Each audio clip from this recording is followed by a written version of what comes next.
My communications director has just started the recording, and I want to mention that we're going to record this information session to use it as a resource for others who aren't able to attend right now.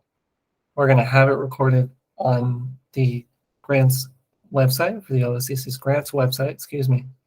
We're also going to have this presentation available there for you if you need to review it in the future. Without further ado, let's get started. Quite a lot of notifications. I work with the OOCC's 2 general funds grant programs. We provide funding to all 24 jurisdictions throughout the state, about $4 million each year. This goes to all 23 counties as well as Baltimore City. Today, we're going to be discussing primarily the competitive grants program. This distributes funding on a competitive basis to highest scoring proposals throughout the state. We aim to distribute about $6 million this year, as we have done previously. This is available to state and local government and is scored based on uniform criteria. All the criteria, and indeed all of this information, is available in the request for proposals, but I'm going to give a little bit more detail here in this information session. Most prominently, all the project proposals we receive should be in alignment with the Interagency Coordination Plan. This is available on our website as well. We're going to talk about it briefly now. Our coordination plan is built for fiscal years 22 through 24. The goal, of course, is to improve the overdose morbidity and mortality throughout the state of Maryland and reduce overdose deaths. Supporting goals are listed here, and the coordination plan itself gives much, much more detail. I'm going to try to respect your time as much as I can and not read off of these slides. But there are only 8 supporting goals listed here. There are quite a bit of detail given in the coordination plan that expands on activities under these goals. So if you have a project in mind, or if your project is under development and you don't see something specific here, it is almost certainly included in one of those goals. For example, under promoting youth resiliency, you might have a school-based after-school program or a youth club that also needs to intervene with at-risk youth and provide them resources. We can do things that are outside of school, that are aimed towards school-age children. A lot of things can fit in that gamut. Moving on. Applications for the competitive grant program are due April 6th. This is 2 Thursdays from now, not next, but the Thursday following. We aim to give applicants about 30 working days to develop their programs and budgets before submitting it to us.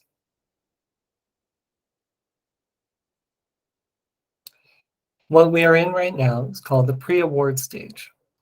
This is when you are doing your project development, you're developing your application template, and you're working on your budget. Again, it's available to all the organizations mentioned previously throughout Maryland, and it requires application budget and supporting documents. These are listed in the request for proposals, but we're going to go over them again shortly. One of the most important things that we unfortunately miss sometimes is signatures of support from the health officer and county administration. We're going to go over those in more detail in just a moment, but I want to point that out early here. The funding that we can provide can range from $5,000 to $500,000. On average, our awards are about between $100,000 to $200,000 per award.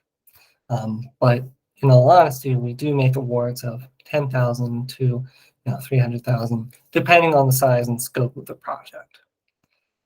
There are permissible and impermissible costs. These are, again, in the request for proposals document, and also on another link on our website called the allowable and unallowable cost document.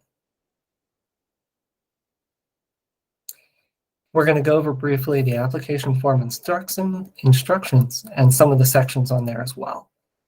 We have a new portion that we're implementing for fiscal 24, which requests an impact statement on jurisdictional and racial equity. We're going to discuss this in about 3 slides, but just try to keep this in your mind now. Your project summary should be around 200 words. I understand that in the request for proposal guidance, it lists 250 words. Please try to keep it to 200 words. We will be reviewing this, and if it goes over, it's not a terrible crime. You won't be penalized for it.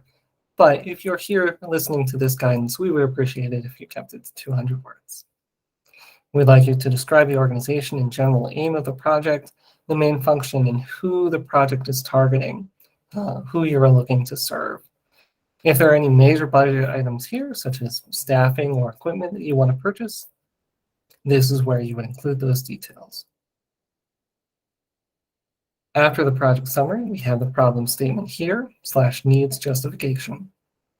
This is where you're going to include data about what the most significant issues or trends in the target area are, the population, and how your project will impact that population. The resources that we provide here are the same as those are in the request for proposals, and you're welcome to use them. We also provide some demographic information on our website that goes over the state as a whole, looking at data from VSA's annual report, as well as individual county level data. And we look at it based on racial/ethnical demographic, age, and gender as well, looking at what trends have appeared there over the last 3 to 5 years. On that note, we are requesting an impact statement in that problem statement section of the application. You should review that reference and describe how your project in particular is going to affect some of the trends that we've identified.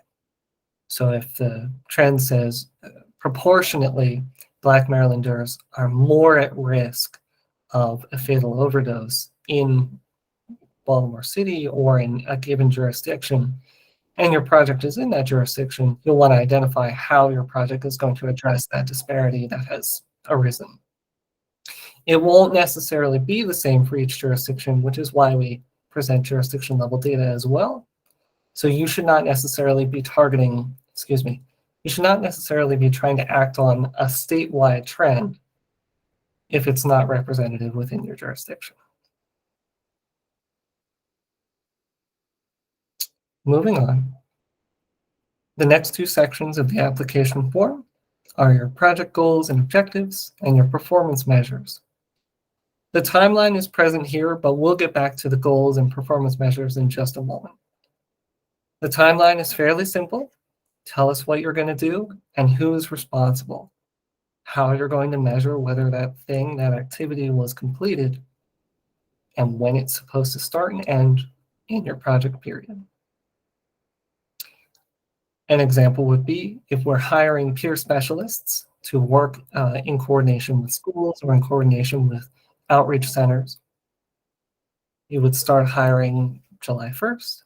You would aim to complete your hiring process by perhaps August 1st, which is, I understand, very short.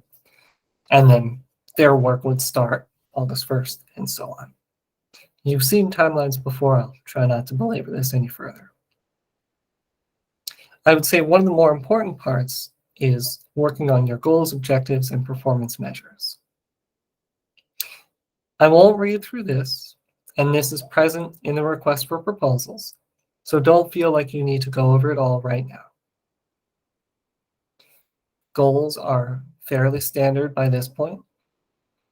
Tell us what specifically you're going to do in whatever period you're going to do it, and make sure that you can show us evidence that that thing was done. The first example here is really good. From July 1st to June 30th, operate a drop-in center 30 hours per week. Very easy to demonstrate. Your performance measure is derived directly from that, and you would show us the hours of persons who are staffing the operating center.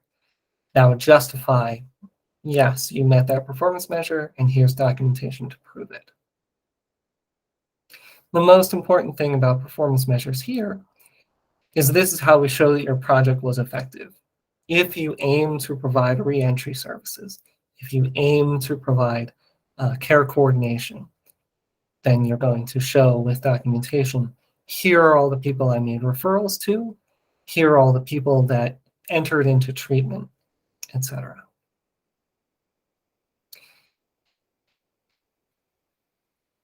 I'm going to get to your question in just a moment, Shayna, but short answer is yes.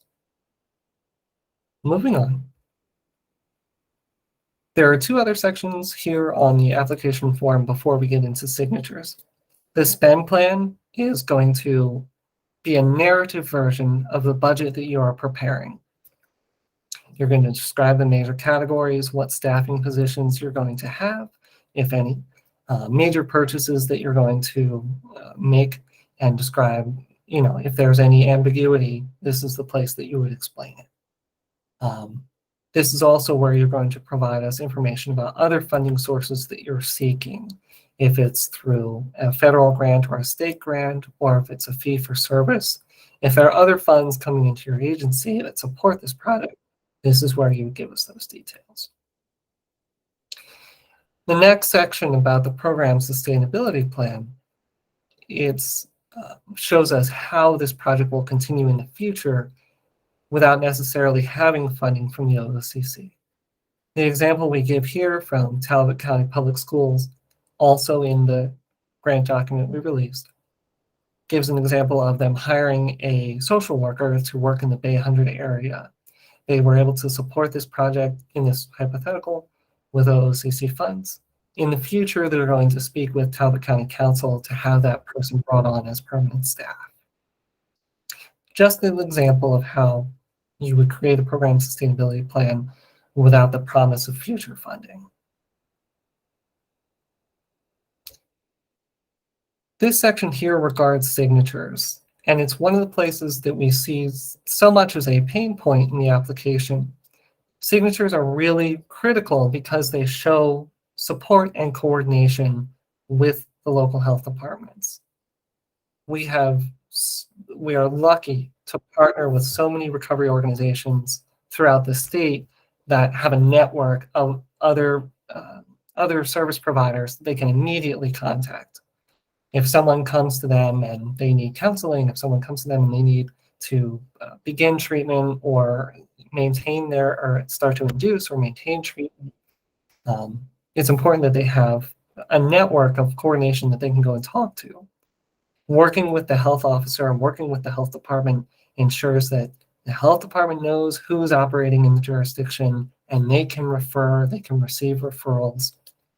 Having this interstate and intercounty coordination is essential to making sure everybody has the resources they need. There's more details here. The program impacts for 2 or 3 jurisdictions are fairly straightforward.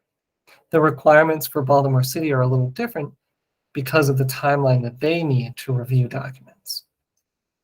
Going through their own processes takes much longer demonstrably than we've seen in other jurisdictions. And so we want to work with them and request that they have documentation and project proposals to receive well in advance.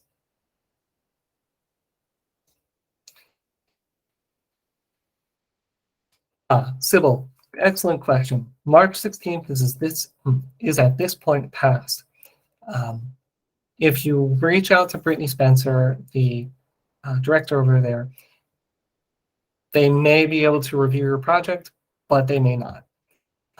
We've worked with them to establish this date about 2 weeks before the end of the project period, and they may not be able to grant an extension.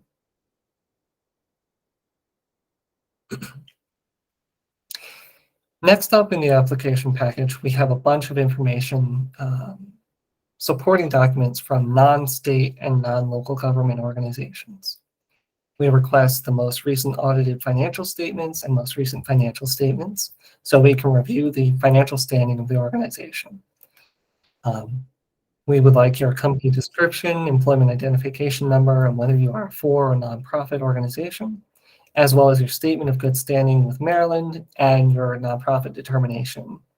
We also like your most recent 990 if you are a nonprofit organization. One of the items here that's most tedious but also more important is the licensures and certifications necessary to operate.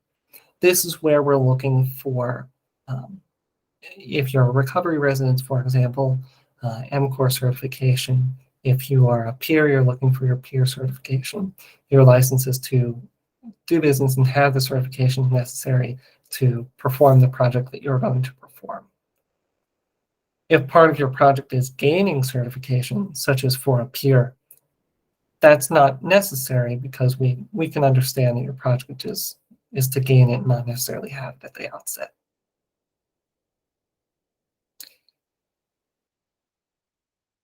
The next step, after you've completed all the above items, is to submit your application. We are using a Smartsheet portal this year to ensure that we don't miss any applications that are submitted through email. Myself, I have my work email. The grants manager has her own. And we also have used an OOCC.finance email address in the past, and it is a disaster when an application is missed. We absolutely do not want that to happen if you're submitting on time with all your requirements. So we ask that you use this Smartsheet portal. It will receive your documents, it will send you a verification, and it stores everything for us neatly in a spreadsheet with all the documents attached. Frederick, to your question, are new 501c3 organizations eligible, for instance, an organization that is still in its first year? Yes, it is eligible. However, I would ask that you prepare and provide financial statements and an interim 990 if available. That justification can be included in your application.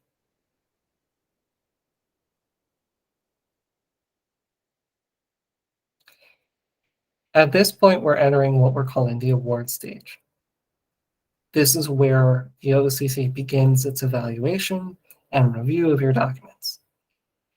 As you are sending in your applications up to the deadline, I have the ability to go through and review and see, are you missing any documents? Are any sections incomplete? Are there any areas that I think you want to fill out before the deadline is up? Last year, we had a total of 94 applications. 63 of those were received on the deadline day.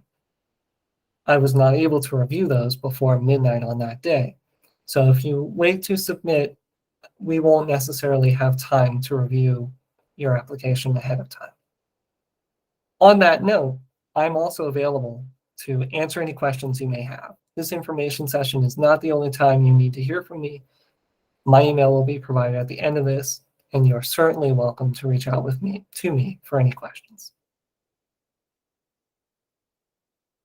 Moving on, we perform a detailed review to make sure that your documentation is complete. Do your budget and application roll up to the same number, just to make sure everything is aligned before the evaluation committee begins their review.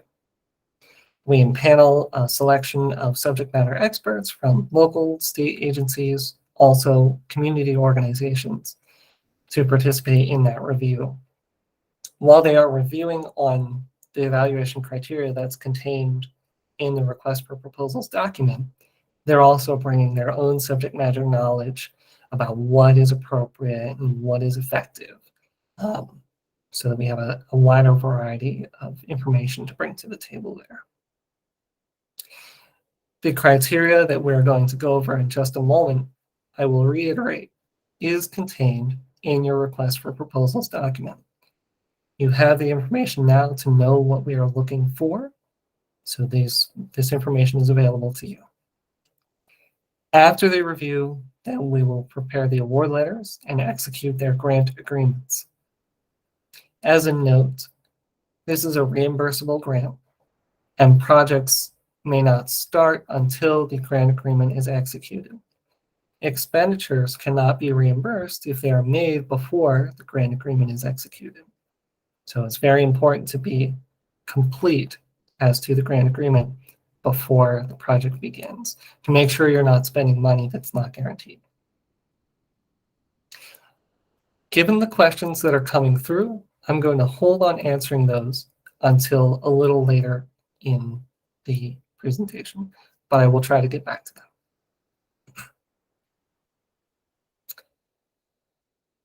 We're going to go over briefly the evaluation criteria categories.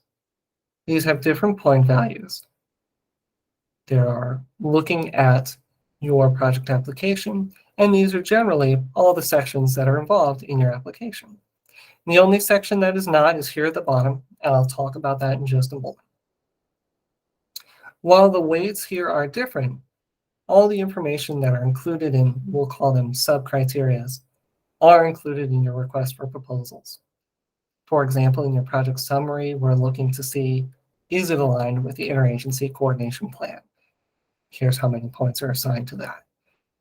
Do they identify a target population and show how the project is going to affect that population? Here's an assignment of points for that. So the items here, while weighted oddly, are included in the request for proposals. The only item that's not included here is past grantee performance. And that's when we look at if somebody has received a grant from us in the past, were they able to perform their project? Did they submit their reporting on time? Were there any issues that we identified? And so on. If you don't have any past performance, you receive an automatic score of 7 here. So you're not put out in any way.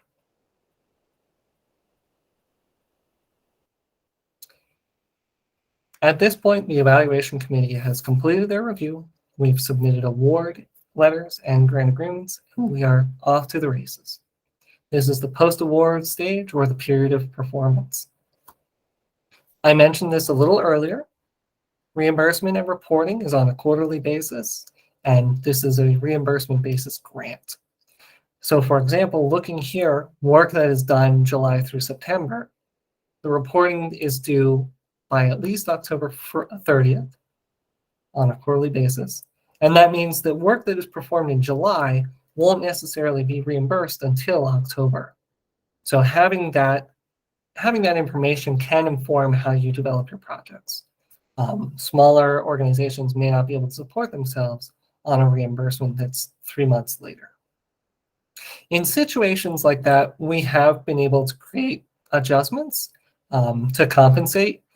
I want to mention that during the height of the COVID pandemic, we were able to move to a monthly basis to continue to support organizations that were making rapid changes in their projects. We are fortunate to have the flexibility to be able to do that, but it's something that should be noted when you're developing your project. I did just speak about this a little bit, but if there's a modification that needs to happen because, for example, a position has proven difficult to fill, or some piece of equipment has proven more expensive than originally anticipated, we can make modifications to accommodate that. However, your total award amount will change. More information on this is given in the request for proposals document, and you're absolutely able to review that. There's some information here that will be relevant to health departments and state agencies, and then the most of the information will be relevant to other community partners. The competitive program for city and health departments are going to be using the 4542 budget template. You already have familiarity with this, so I won't go over it any further. State agencies who are willing to apply are also going to be used the 4542, should include their R-Stars information when they're developing their budget. If this is not familiar to you, you do not need to worry about it. Feel free to ask me what it is, and I'll kindly explain, but it's not something that's worth your time at this moment. When you're developing your budget, please give every item, every salaried position, a very detailed justification. Tell us what that person is going to be doing, their rate of pay, hours, whether they are full-time or partial time, whether 100% of their time is going to be devoted to this project or a portion. If there are purchases of many items, please tell us how much an individual item costs. The more information we have, the better we are able to make a judgment on appropriateness of expenditures. And it is really true. for us when we are doing our review. The items that you identify in your budget are essentially going to mirror what you have in your spend plan. So we'll have a narrative version of the budget in the spend plan, and then your individualized items in your budget. As a change from prior periods, indirect costs, actually this is the same. Indirect costs for your project may not exceed 10% of all of your direct costs. However, as a change, they must be broken down and allocated as specific expenditures items. Indirect costs may include such as utilities or rent, payroll department, payroll fees. These are items that are not necessarily tied to what your project is doing, but are nevertheless an expenditure that you'll incur anyways. This year, we would like you to specifically identify them and tell us what they are before the project begins.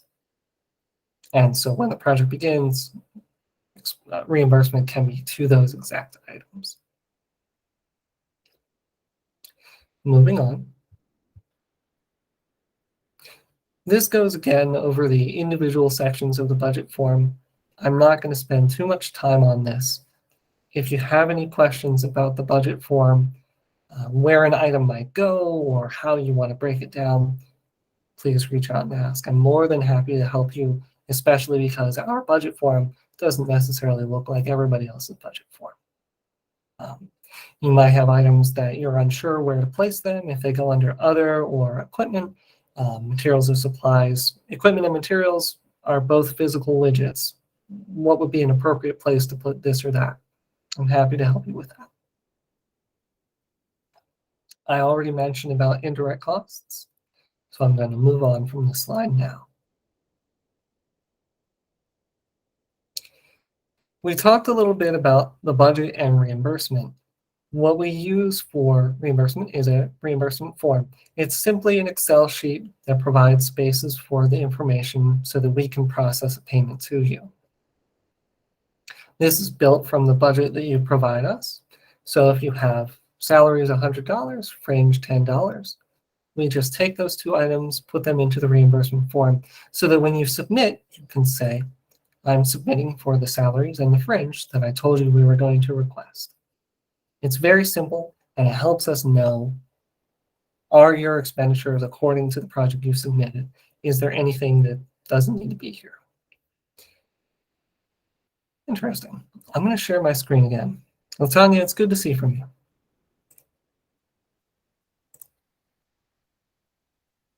There we go. And no worries. I was having technical difficulties before this. That's why I was on 10 minutes earlier. Moving along. We talked a little bit about project modifications. Again, we pursue those on just about a daily basis. Anytime that there's something that wasn't in your original project that needs to be included, we can work with those. Modifications that are grand in scope, that are major changes, do go through a more stringent review. The understanding is that the evaluation committee reviewed your project based on what you said you're going to do. If it's a very large change, the evaluation committee is brought back in to review what may essentially be a new project. Moving along. We're about to wrap up. I just want to give some information about, again, the OIT coordination and the signature requirements that we have. Each jurisdiction in Baltimore City has an opioid intervention team. These are built from a couple of different entities within each county, including the health department, emergency management office, etc. They do take different forms in different counties, and some of them have different names that they identify themselves as. These are a resource in coordinating as you're developing your grant project so that you can work in partnership with any other entities that may already exist in your jurisdiction that you might not be familiar with. I mentioned again here about the timeline for signatures simply because, again, we had 94 projects that all came in the day of the due date, and it's important to give these folks time to review your project and make sure that it's in alignment with what that jurisdiction is working with. If you have any trouble contacting the local OIT, you can of course contact our Deputy Director, Teresa Heath, whose contact is given here. You can also contact me. My name is Khalil Kuter. Again, I'm happy to help you reach out to whomever you need to speak with or help you identify what jurisdiction you'll be working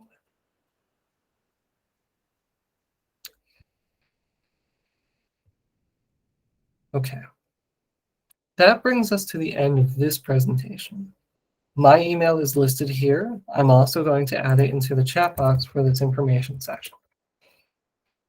Deborah Davis is our grants program, our grants manager. Currently, she is out of the office, but she works very closely with me on our grant program.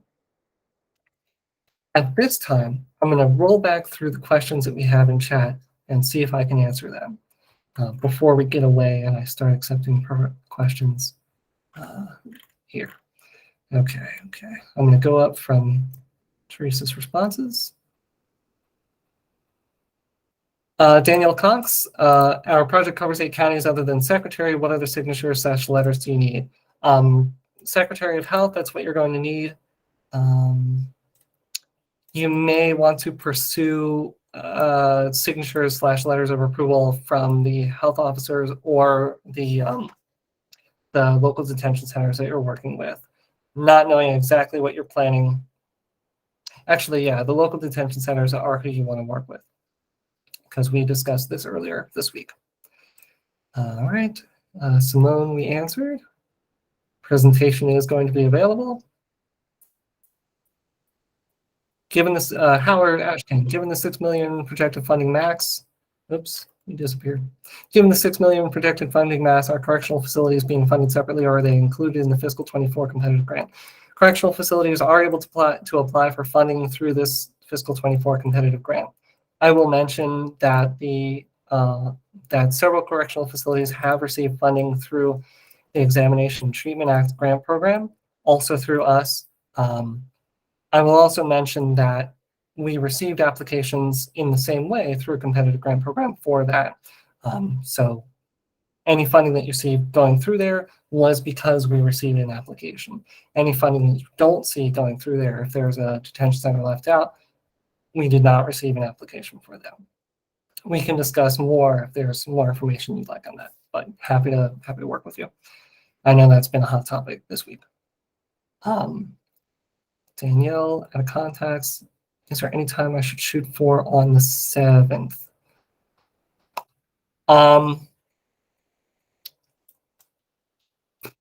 I can't really answer that. It would be unfair to other applicants if we extended the period for a specific grantee. We historically have not had a lack of applications at the cutoff period. Always, we have gone way over the funding available.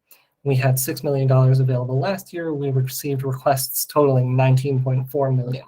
So there's never been a lack. I don't know if I can promise an extension. Peer specialist example from Cindy Sharon, you're referencing your timeline hiring after the award date. Is this a requirement? Not necessarily. You can request for funding for a position that is existent now. It is contingent in our grant agreement that this funding is not supplanting another source of funding. New positions are ideal for this because if it's a new position, you cannot be supplanted. If you're moving funding from one area to another, that's a different question. Hiring toward the project prior to the project date may accelerate project progress. Absolutely understood. Difficulty opening that link in both Google and Safari, the grants link. Okay, our communications director may be able to reach out to you, Joy, and we'll make sure that that happens. Our new 501c3, I answered that. Robin Schrader, are schools still able to apply? Yes. Bernard, your question was answered. Hello, in what section should the impact statement be included? Impact statement should be included in the problem statement section. That was Mary Kate. Copy of the question will be available. Okay, I've now finished with the chat questions. If you have any questions, please raise your hand and I'll try to unmute you. I see, Kathy, your question. Your hand is literally up. Go ahead and tell me. Did you mean Kelly? I did mean Kelly. My apologies. Thank you. I have two questions. One is, if, and you may have answered it, if our project covers the whole state, who is our OIT? You're going to want to reach out to the Secretary of Health, or I believe Lisa Burgess is the contact there. If your project covers a wide area or 3 or more jurisdictions. And we are in receipt of another award through the Maryland Department of Health. They it doesn't fund on time. You know, like a whole quarter has gone by without funds being dispersed. Is that a similar problem statewide? And I don't mean to out anybody. So if you're on this call, and I don't mean to out anyone, we find that very concerning in how we survive. And I'm just wondering what we can expect, because it would be easier to go into it with managed expectations. Absolutely understood. From the time that we receive a reimbursement request, we can turn it around very quickly. We're able to review the documentation and make sure that it's appropriate to pay pretty fast. What often we have as a delay there is making sure we have documentation that confirms the payment was sent out. Whatever we're reimbursing for was actually paid and was appropriate to the grant. If those two things are all good, we process it up through Maryland Department of Health's Finance Department. Payments to state agencies happen just about the second day. Payments to health departments that are not on the unified funding document, and also to community organizations, can take 2 to 3 weeks. So I want to mention the reporting period is quarterly, but the time from us receiving the reimbursement request to making the reimbursement appear in whatever account you have or sending you a physical check is about 2 to 3 weeks. Does that answer your question? It does. So you're saying it won't be 2 to 3 months? I am saying it will not be 2 to 3 months. So you're not funded the same way certain other grants are through the... Okay, thank you. Yes, that is correct. We are a general funds grant. Different grant departments under MDH may be doing things differently. We're fortunate in that we have a general funds grant. I'm not terribly familiar, well, I am somewhat familiar with the rest of Maryland Department of Health's funding. Some of it is through a federal source, some of it is through a state source, many special funds that require a lot of time. Thank you. Sure. I'm going to go down the list as I see it. Casey Tiefenworth, please go ahead. Sorry. Hi, Khalil. I was wondering if you could just briefly go over the impact statement again for projects that have a statewide reach. Absolutely. One moment.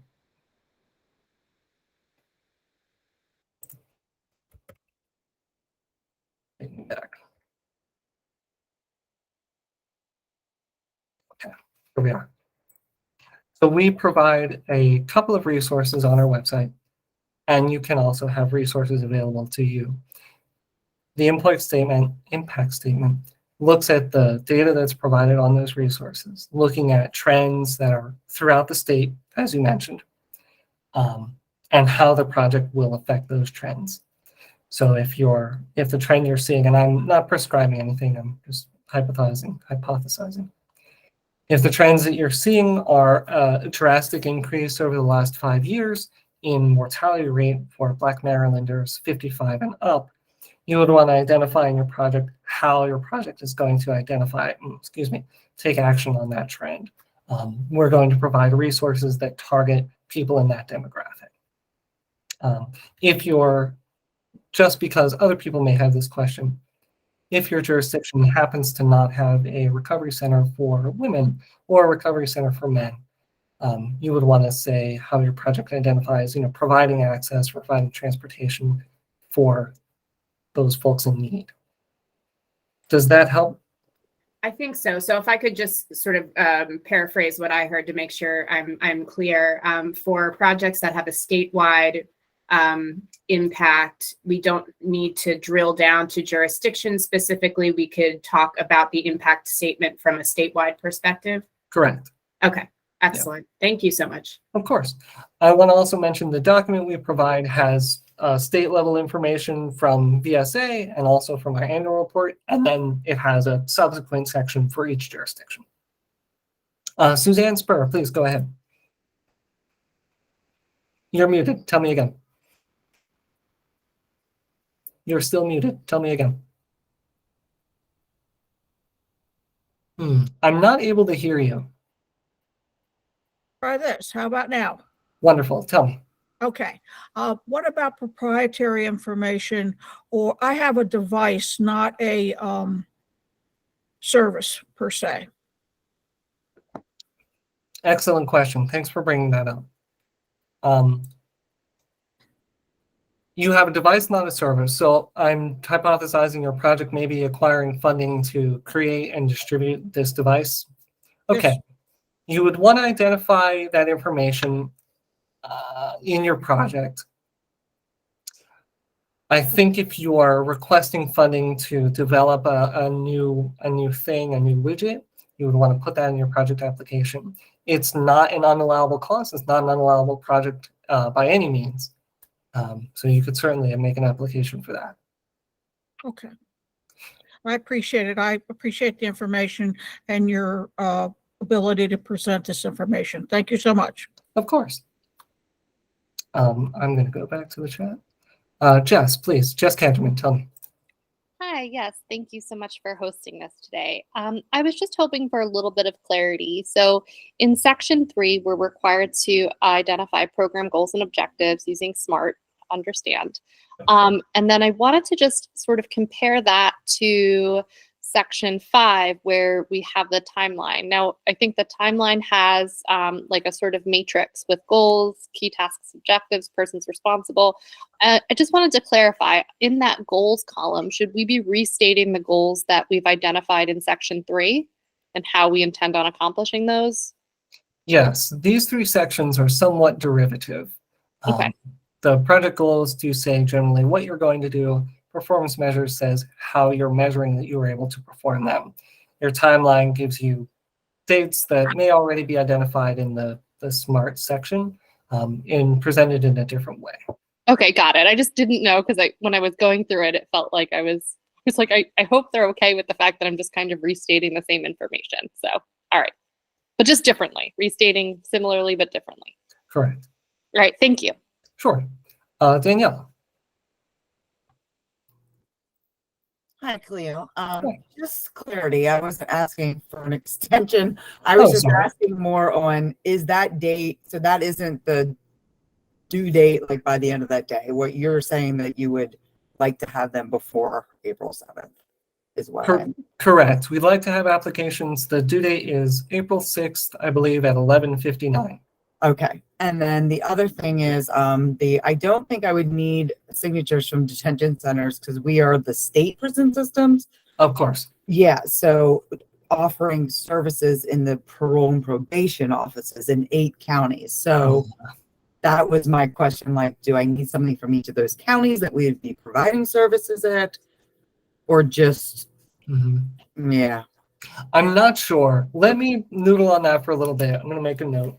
Sounds good. Thank you. I appreciate it. And I'll get you a good answer. DPSCS services in counties. SIG. Okay, I'll find out that answer and I'll get it to you ASAP. I appreciate it. Of course. Jimmy, go ahead. And yes, Wayne, I'll make that change. Hey, good afternoon, Cleo. Good afternoon, everybody. Good to see you. You may have covered this, but my sound cut out for a minute. If we had the bot grant that ends in June 30th, we are still eligible for the competitive grant. Is that correct? Correct. Okay, that's really all I had for you. So thank you very much. Of course. We had this question come up previously a few weeks ago. Prior awardees are not prohibited from applying. You're certainly able to continue, to apply for a subsequent year. But prior funding does not guarantee funding in a future year. Just want to make that clear. Understood. Thank you very much. You got it. Nikki O'Herlihy.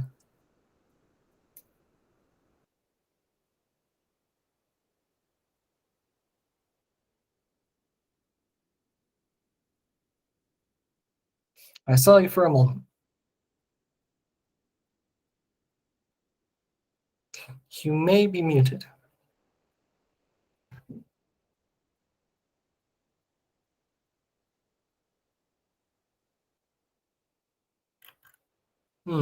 I saw you for just a minute, but it's taking you away. Would you try to unmute yourself and tell me again?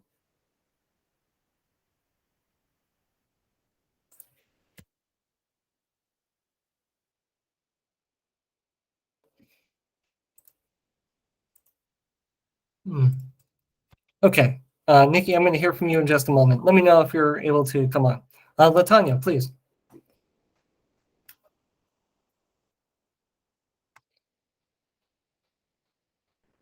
I'm sorry, I couldn't get through for some reason. I was asking, what about projects that are addressing the need for peer support in just one county? Is that, as far as the signatures, who would we need to get that from? You would want to talk to the local health officer and the county administrator or executive.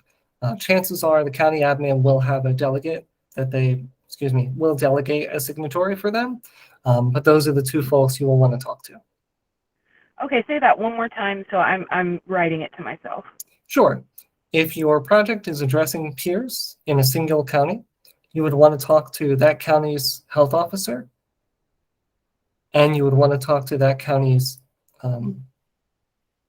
county executive or county administrator. Okay. Thank you very much. That's very helpful. Of course. I saw that Nikki dropped off the line. Is there anyone else that has any questions now as I review the chat? Carolyn, go ahead.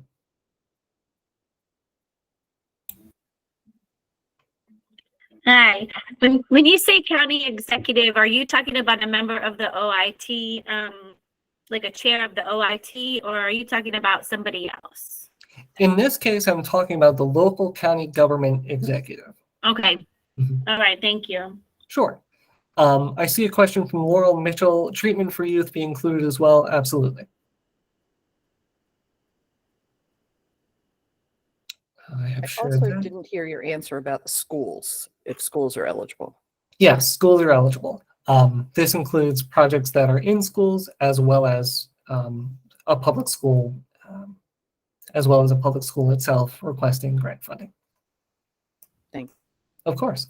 Thomas, please. All right, thanks, Khalil, so much for all of the information. I just wanted to see if you could revisit the topic about the signatures from the chairs of the OIT, just Yes, sir. so for clarity. Thank you. There we go. Okay. So just to go over it again, we have a signature requirement. We've talked about the why, and I just want to go over again the technicality of it here.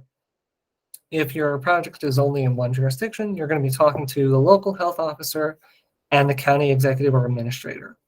If your project is involved in crisis response or mobile response, you may instead want to talk to the local emergency manager or deputy and the county administrator. That's why we present that option there. If there are 2 or more jurisdictions, the guidance is much the same. If it's 3 or more jurisdictions, or if it's a statewide, or if it will have wide impact, you're going to want to get a signature from that relevant state agency. In this case, the example we get is the Department of Health, Lisa Burgess.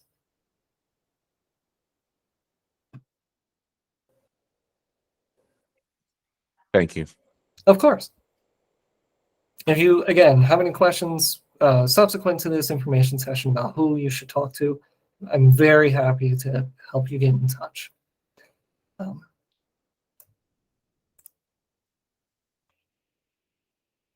Thank you, Mary Kate. Wayne, would you like me to return to the point values for the section now? Or, of course, this presentation is going to be available on our website later if you'd like.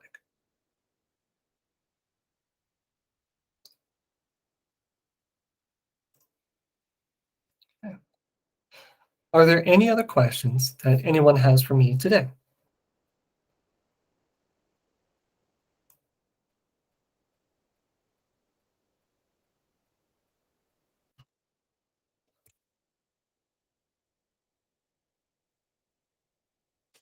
Okay.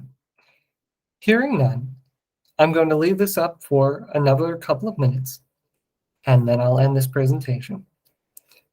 The recording of this and all the questions that I've answered will be available through a link on our website, and we'll also add this presentation there as well for your review later.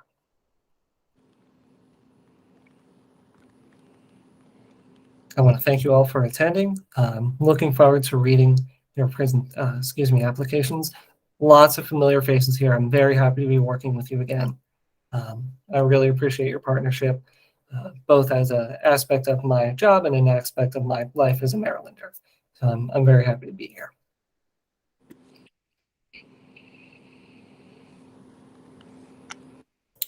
Lisa, you asked an excellent question. Lisa Lowe, if we have written grants in the past but have not been awarded, are you willing to review? Yes, we are absolutely willing to review applications from any prior organization, awarded or not.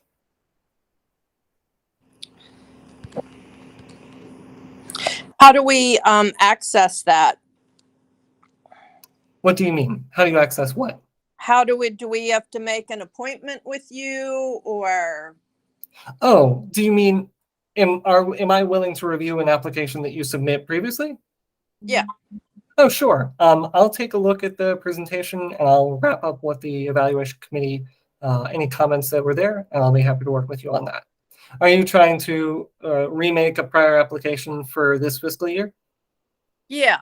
And I remember in the past that we had spoken about, could we figure out what the reviews were on what we submitted in the past? And I remember that you had said yes, but give you a little bit of time. And, then it never happened. So I was wondering if we could still do that and submit the same proposal with feedback that, from the review process. Absolutely. I'm making a note to myself right now, which is why my head is down. Old project with review. Okay. Yeah, I'm certainly happy to do that. For you. My apologies for not getting back to you. It was me as well. So it wasn't just you. I could have reached back out to you along the way. So no apologies needed. I'm just wondering if we can do it now, if we're going to submit the same proposal again. Absolutely. I'll take a look, and I encourage you to look at what has changed, the two changes that I mentioned. But I'll get back to you on that shortly. All right. And then should we just contact you or email you with and set a time to do that, or is it in writing, or can we? I'll send it to you in writing. Okay. I'll send you the proposals that I've submitted in the past that we plan to resubmit. Okay. I certainly have some of them in folders, but if you let me know which ones, I'll take a look at those specifically. Okay. Thank you so much. I appreciate it. You bet. Stacy, excellent question. This grant is a one-year grant. It can be extended in 2025, but again, there's no guarantee for continued funding year to year. Thank you. Of course.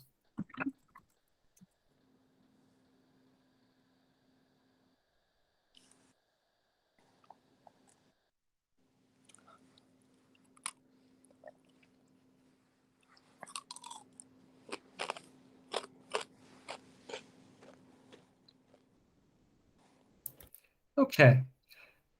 Thank you all for attending. I appreciate your time and your questions. Again, if you reach out to me, my email is khalil.kuter@maryland.gov.